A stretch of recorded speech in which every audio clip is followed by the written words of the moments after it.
Good morning all of you. आपण शनिवारी एक सुंदर आगगाडीची कविता बघितली होती, ठीक आहे, आणि गायली पण होती. सगळ्यांना आवडली ना? Very good. सगळ्यांनी ती रोज गायची आहे. आणि आता आपण दिवाळीच्या आधी जो पाठ सुरू केला होता, थोडक्यात सुरू केला होता आणि तुम्हाला लिहायला सांगितला होता वहीमध्ये, ठीक आहे, तर तो पाठ आपण आज परत एकदा वाचणार आहोत आणि समजून घेणार आहोत. तर माझा अनुभव म्हणजे सेल्फ, माय एक्सपिरियन्स. अनुभव म्हणजे एक्सपिरियन्स. तर मला आलेले अनुभव, मग चांगले असो वाईट असो जे असतील ते आपल्याला मांडायचे आहेत. तर हा पाठाद्वारे तुम्हाला एक सुंदर असा एक अनुभव दिलेला आहे, तो वाचणार आहोत आपण आणि क्रमवार लक्षात घेणार आहोत, ठीक आहे. तर हा अनुभव एकदा लक्षात घ्या आणि तुम्हाला कुठले कुठले अनुभव आले ते सुद्धा, तुम्हाला खूप सारे अनुभव नाही, एकच जरी लिहिला तरी चालेल, ठीक आहे. तर बघा, लक्ष द्या. माझा अनुभव 1. लक्ष द्या, याला पहिला नंबर द्यायचा आहे. जसं जसं वाचत जाते मी तसं तसं लिहत जायचं होय, ठीक आहे. नंतर लिहायला आता वाचून घेऊ आपण आधी. बघा, चंदन माझा व सुमाचा मित्र आहे. चंदन माझा व सुमाचा मित्र आहे. तो आजारी पडला. तो आजारी पडला म्हणून आम्ही त्याला भेटायला निघालो. म्हणून आम्ही त्याला भेटायला निघालो. आता दुसरा नंबर बघा. आम्ही त्याच्या घरी पोहोचलो. आम्ही त्याच्या घरी पोहोचलो. आम्ही त्याला फळे दिली, फुले दिली. आम्ही त्याला फळे दिली, फुले दिली, ठीक आहे. आता तिसऱ्या नंबरवर बघा, इकडे आहे तिसरा, हा तिसरा नंबर आहे, याला 3 नंबर द्यायचा, ठीक आहे. काळजी घे, वेळेवर औषध घे, सुमा म्हणाली. काळजी घे, वेळेवर औषध घे, असं कोण म्हणालं? सुमा म्हणाली. तू लवकर बरा हो, मग आपण खेळू, मजा करू, मी म्हणाले. आता मी म्हणजे कोण आहे ते लक्षात येईल तुम्हाला. बघा, तू लवकर बरा हो, मग आपण खेळू, मज्जा करू, असं कोण? मी म्हणाले. मग बघा बघा 1 2 3 आणि हा 4, ठीक आहे. इथे 4 दिलेला नंबर, याप्रमाणेच लिहायचं आहे, म्हणजे गोष्ट व्यवस्थित होईल, अनुभव व्यवस्थित होईल.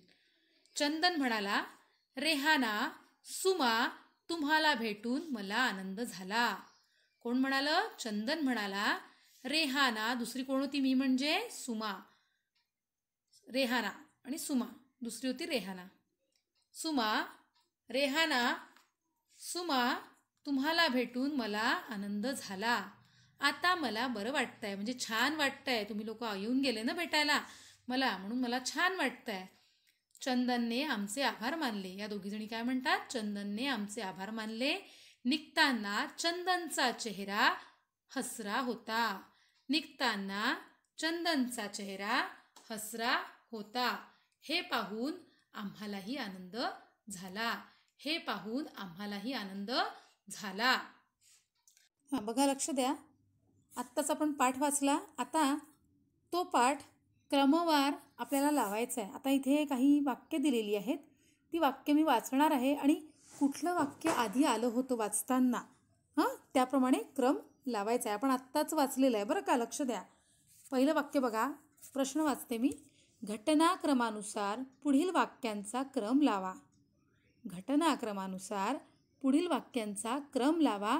वाक्यासमोरील कंसांमध्ये क्रमांक लिहा.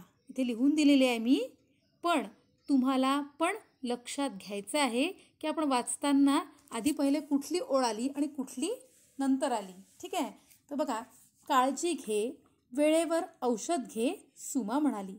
आता हे वाक्य तुमच्या वहीमध्ये, पुस्तकामध्ये किंवा वर्कबुकमध्ये नेमकं कुठल्या बाजूला आलेलं आहे, आता ते बघायचं. चित्र पाहायचे आणि वाक्य शोधायचं. तर बघायचं पहिलं वाक्य काय आहे, दुसरं वाक्य काय आहे, त्याप्रमाणे जायचं. तर हे आता 5वं वाक्य आहे. पहिल्या वाक्यात काय आहे? चंदन माझा व सुमाचा मित्र आहे. आता इथे वाक्य दिले आहे का?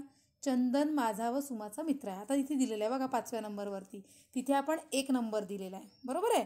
त्यानंतर बघा, म्हणून आम्ही त्याला भेटायला निघालो. म्हणून त्याला आम्ही भेटायला निघालो. आम्ही त्याच्या घरी पोहोचलो. आता हे वाक्य आहे का? आम्ही त्याच्या घरी गेलो. इथे गेलो दिलेलं आहे, ठीक आहे. हां, गेलो काय आणि पोहोचलो काय, एकच वाक्य आहे. ठीक आहे, मग आता इथे किती नंबर येईल? हे बघा, पहिल्यांदा काय आहे, चंदन माझा व सुमाचा मित्र आहे, तो आजारी पडला. आता आजारी पडला हे पण वाक्य याच्यात दिलेलं आहे. तर बघा, आता आपण वाक्यानुसार नाही आपण आता पाठ वाचलेला आहे, तर आपण वाक्य वाचणार आहोत आणि वाक्य शोधणार आहोत आणि त्याप्रमाणे त्या वाक्याला क्रमांक देणार आहोत. तर तुम्हाला इन शॉर्टमध्ये सांगायचं झालं तर अनुभव म्हणजे घटनाक्रम. तर क्रमानुसार आपल्याला जायचं आहे. जसं आपण फॉर एक्झाम्पल शाळेत येतो, तर शाळेत यायच्या आधी आपण सुरुवातीला काय काय करतो, मग शाळेत गेल्यावर काय काय करतो, मग शाळेतून घरी आल्यावर जर एखाद्याने आपल्याला पूर्ण दिवसाची दिनचर्या विचारली तर आपण काय सांगणार? तू शाळेत जायच्या आधी काय काय केलं होतं? तयारी केली, उठला, ब्रश केला, आंघोळ केली, तयारी केली, जेवण केलं, मग शाळेत आलो, शाळेत आल्यानंतर मी मग असेंब्ली केली, मग त्यानंतर पहिला पिरियड झाला, दुसरा पिरियड झाला, मग रिसेस झाली, हो ना. हा असा एक घटनाक्रम, जसा शाळेचा अनुभव आहे हा, हो की नाही, असा तुमचा पर्सनल अनुभव सुद्धा तुम्हाला घटनाक्रमानुसार म्हणजे क्रमानुसार मांडता आला पाहिजे. हे त्यातलं एक मूळ उद्देश आहे, हे लक्षात घ्या. आता बघा, काळजी घे, वेळेवर औषध घे, सुमा म्हणाली. आता हे वाक्य 5व्या नंबरचं आहे. बघा, लक्ष द्या आणि बरोबर पाहून घ्या. ठीक आहे. चंदनने दोघींचे आभार मानले. आता आभार मानण्याचा कार्यक्रम कधी झाला? सगळ्यात शेवटी झाला. कारण पहिल्यांदा ती म्हणते आहे रेहाना की तो माझा आणि सुमाचा मित्र आहे. आणि त्यानंतर तो आपण कोणाला भेटायला जाणार होतो? तर चंदनला भेटायला. म्हणजे चंदन आजारी पडला आहे. मग त्याच्या घरी गेले, त्यानंतर त्याला फळे दिली, फुले दिली, मग त्यानंतर काय झालं? त्याला दिल्यानंतर त्याची काळजी घे असं म्हटलं की नाही. हा सिक्वेन्स आहे. या सिक्वेन्सनुसार आपल्याला नंबर द्यायचा आहे. तर मी नंबर तुम्हाला देऊन देते, ते लिहून घ्या आणि तुम्ही नंतर वाचून घ्या तो. ठीक आहे. बघा, आम्ही त्याला फळे दिली आणि फुले दिली. हा कितवा नंबरचा आहे? 4थ्या क्रमांकाचं आहे. ठीक आहे. त्यानंतर आम्ही त्याच्या घरी गेलो. सगळ्यात आधी घरी गेले, हा ना. पहिले मित्र झाला, तो आजारी पडला कळलं, मग त्याच्या घरी पोहोचलो, म्हणजे 3ऱ्या नंबरचं वाक्य आहे. त्यानंतर बघा, चंदन माझा व सुमाचा मित्र आहे. हा 1ल्या नंबरचं वाक्य आहे. त्यानंतर तो आजारी पडला, हे 2ऱ्या नंबरचं वाक्य आहे. बघा, तुम्हाला लक्षात येईल जेव्हा तुम्ही वाचाल हा पाठ, तेव्हा इथे एक वाक्य लिहायचं आणि मग पुस्तक उघडून ठेवायचं. पुस्तक किंवा वर्कबुक जे काही तुमच्याकडे असेल, किंवा तुम्हाला आता मी हा पाठ लिहायला सांगितलेला आहे, तर हा पाठ लिहिलेला समोर ठेवायचा आणि त्याच्यानंतर हे वाक्य तुम्ही लिहायचे आणि त्याप्रमाणे सिक्वेन्स काय सांगतो त्याप्रमाणे आपण सिक्वेन्स हा लिहायचा आहे. ठीक आहे. समजला इतकं सगळ्यांना? Very good. बघा, लक्ष द्या. हां, आता बघा, कोण कोणास म्हणाले ते लिहा. आता आपण थोडं उलट्या दिशेने जाणार आहोत. बघा, आधी पाठ वाचला, त्यानंतर क्रम लावला, आता कोण कोणाला काय म्हणालं ते बघूया आणि नंतर तुमचे कठीण शब्दार्थ वाचूया आणि ते तुम्हाला वहीत हे सगळं लिहायचं आहे. ठीक आहे. बघा, कोण कोणास म्हणाले ते लिहा. कोण कोणास म्हणाले ते लिहा. काळजी घे, वेळेवर औषध घे. काळजी घे, वेळेवर औषध घे. असं कोण म्हणालं? सुमा चंदनला म्हणाली. सुमा चंदनला म्हणाली. तू लवकर बरा हो. तू लवकर बरा हो. रेहाना चंदनला म्हणाली. रेहाना चंदनला म्हणाली. आता मला बरं वाटतंय. आता मला बरं वाटतंय. चंदन रेहाना व सुमाला म्हणाला. चंदन रेहाना व सुमाला म्हणाला. हे इतकं सगळं तुम्हाला तुमच्या वहीत व्यवस्थित सुंदर अक्षरात लिहून काढायचं आहे. ठीक आहे. लक्ष द्या. आता बघा, हे कठीण शब्दार्थ दिलेले आहे, हे सगळ्यात पहिले तुम्हाला लिहायचे आहेत आणि त्यानंतर हे बाकीचं आत्ता जे आपण घेतलं, कोण कोणास म्हणाले घटनाक्रमानुसार, ते त्याप्रमाणे लिहायचं आहे. ठीक आहे. बघा, आता कठीण शब्दार्थ तुम्ही एक शब्द 2 वेळा वाचणार आहे, दुसऱ्यांदा तुम्हाला जॉईन व्हायचं आहे. बघा, माझा अनुभव, माय एक्सपिरियन्स. माझा अनुभव, माय एक्सपिरियन्स. आजारी म्हणजे सिक किंवा फिलिंग बॅड म्हणजे वाईट वाटतं, बरं नाही वाटत, तब्येत खराब असते जेव्हा, ताप असतो तेव्हा. आम्ही, वी. आम्ही, वी. भेटणे, टू व्हिजिट.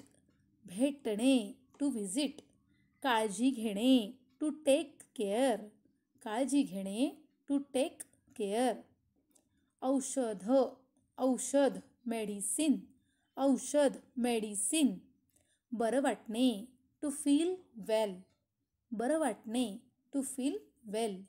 लवकर बरा हो, गेट वेल सून, लवकर बरा हो, गेट वेल सून. नंतर बघा, मजा करू विल एन्जॉय, मजा करू विल एन्जॉय. आभार मानणे, आभार मानणे म्हणजे एखादं कोणी जर काही काम केलं तर त्याचे आभार मानतात, त्याला टू थँक. आपण थँक्यू हा शब्द खूप वापरतो की नाही, पण मराठी शब्द आपल्याला माहिती नसतो. आभार मानणे म्हणजे टू थँक, म्हणजे खूप चांगलं कार्य घडलं तर आपण थँक्यू म्हणतो. कोणी आपल्याला हेल्प केली तरी थँक्यू म्हणतो, हो की नाही. आपण थँक्यू कितीदा तरी वापरतो. तर हा आभार मानणे हा शब्दसुद्धा खूप महत्त्वाचा आहे बरं का.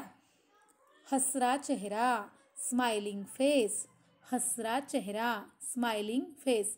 बघा, लक्ष द्या, ही सगळी शब्द तुम्हाला वहीत व्यवस्थित लिहून काढायची आहे, कारण मराठी आणि इंग्लिश या दोन्हीचे शब्द तुम्हाला माहिती असले पाहिजे. म्हणून याकरता तुम्हाला हे शब्द वहीत सुंदर अक्षरात लिहून काढायचे आहेत. कळेल सगळ्यांना? Thank you. Have a nice day. Goodbye all of you.